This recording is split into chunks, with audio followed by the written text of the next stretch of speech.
করলা মুখরোচক এবং ঔষধি গুণ সম্পন্ন একটি সবজি। এই সবজিটা ছোট বড় সবাই খেতে পারে যদি এর তেতোভাব না থাকে। তো আজ আপনাদের সাথে শেয়ার করতে যাচ্ছি করলার গুণগত মান ঠিক রেখে এবং এর রং ঠিক রেখে কিভাবে সহজভাবে ভাজি করা যায় আর ছোট বড় সবাই মজা করে খেতে পারে। আসসালামু আলাইকুম, কেমন আছেন সবাই? আজ আপনাদের জন্য করলা ভাজি করব বলে এই তো ফ্রেশ বাজার থেকে করলা নিয়ে এসেছি। খুব সুন্দর লাগছে, দেখলেই খুব লোভ হচ্ছে। আমার সবসময় করলা ভাজি অনেক বেশি পছন্দ, আর গরুর মাংস রান্না হলে যদি করলা ভাজি করে থাকি তাহলে তো আর বলার অপেক্ষা রাখে না, আর কোনো দিকে চোখই যাবে না আমার। আর আজ আপনাদেরকে যেভাবে করলা ভাজি করে দেখাচ্ছি এভাবে যদি আপনারা করলা ভাজি করে খান তাহলে আমি নিশ্চিত আপনারাও এই করলা ভাজির প্রেমে পড়ে যাবেন। অনেকে আছেন করলার এই তেতো ভাব সরানোর জন্য খুব বেশি চিপড়ে নিংড়ে এর রসটা ফেলে দেন, আবার ভাজতে ভাজতে একেবারে কড়কড়া করে ফেলেন। এভাবে কিন্তু এর গুণগত মান একেবারেই ঠিক থাকে না। করলাটাকে আমি যেভাবে ভাজি করি এভাবে কিন্তু এর জুসি ভাবটা থাকে আর খেতেও দারুণ লাগে। এর যে উপকারিতা সেটা পাওয়া যায়। তো এর জন্য কিন্তু একটু বেশি পরিমাণে পেঁয়াজ দিতে হবে। আমি এখানে পরিমাণ মতো পেঁয়াজ দিয়েছি, কাঁচামরিচ নিয়েছি।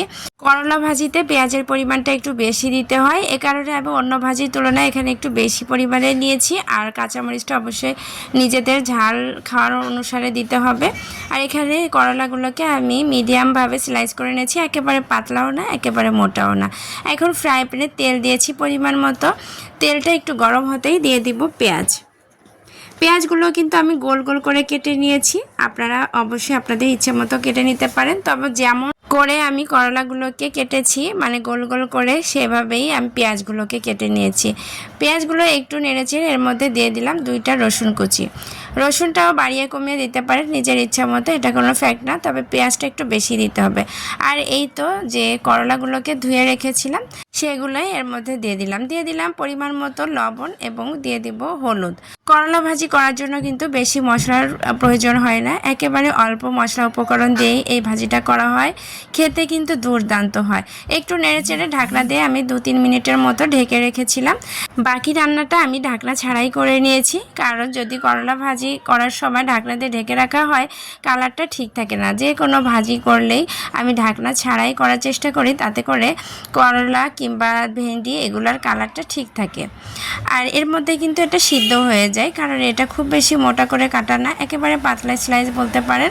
আর এখানে আলুও ব্যবহার করি না, চাইলে আলু দিয়েও এই ভাজিটা করলে অনেক বেশি মজার হয়। তো সব মিলে আজকের এই ভাজিটা দিয়ে কিন্তু আমার পরিবারের সবাই খেয়েছি, আলহামদুলিল্লাহ কোনো তেতো ভাব ছিল না। আর এর রং এবং গুণগত মান সবটাই ঠিক ছিল। তো আপনারাও চাইলে এভাবে এই ভাজিটা করে খেতে পারেন, ইনশাল্লাহ ভালো লাগবে। সবাই ভালো থাকবেন, সুস্থ থাকবেন, আল্লাহ হাফেজ।